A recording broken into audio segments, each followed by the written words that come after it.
politique migratoire en Europe. On va commencer par la Hongrie, qui est le plus rigoriste. Donc eux, c'est simple, ils ont même édifié, un peu comme Trump au Mexique, ils ont édifié un mur à la frontière de la Serbie pour empêcher que les migrants entrent en Hongrie.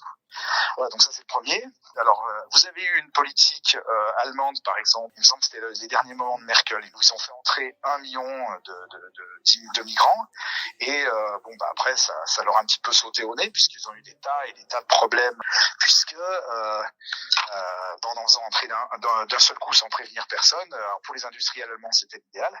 Pour la population allemande, c'était un petit peu différent, d'autant plus que la population est-allemande a une mentalité un petit peu différente de la population ouest-allemande. Après, vous en avez d'autres comme l'Italie, puisque l'Italie, elle est passée du centre-gauche à l'extrême droite avec la ministre Georgette, la petite Giorgia Meloni, d'autant plus que eux, les Italiens, ils sont en première ligne par rapport à la vague de migration.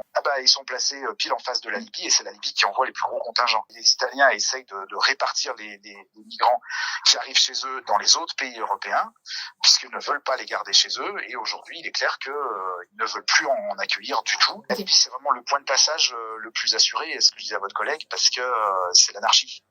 À la suite de la chute de Kadhafi, les Libyens sont plus ou moins en guerre civile larvée, et donc ça permet tous les trafics, y compris celui d'êtres humains. Alors, des Maliens, il y en a énormément en France, du côté de Marseille, il y en a beaucoup. Il y en a aussi à Paris.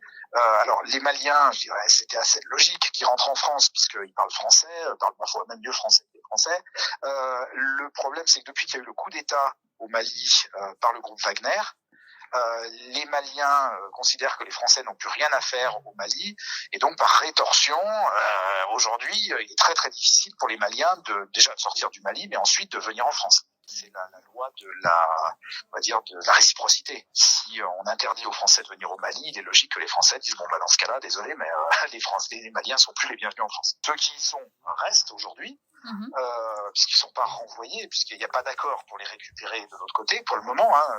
Alors après, la France pourrait tordre le bras du Mali très facilement avec des avantages financiers, mais elle ne le fait pas parce que la France aujourd'hui, je pense que un petit peu comme toute l'Union européenne, est relativement faible sur le terrain international face à on va dire c'est un jeu de poker menteur. Et pour le poker, faut savoir bluffer, il faut savoir montrer les dents.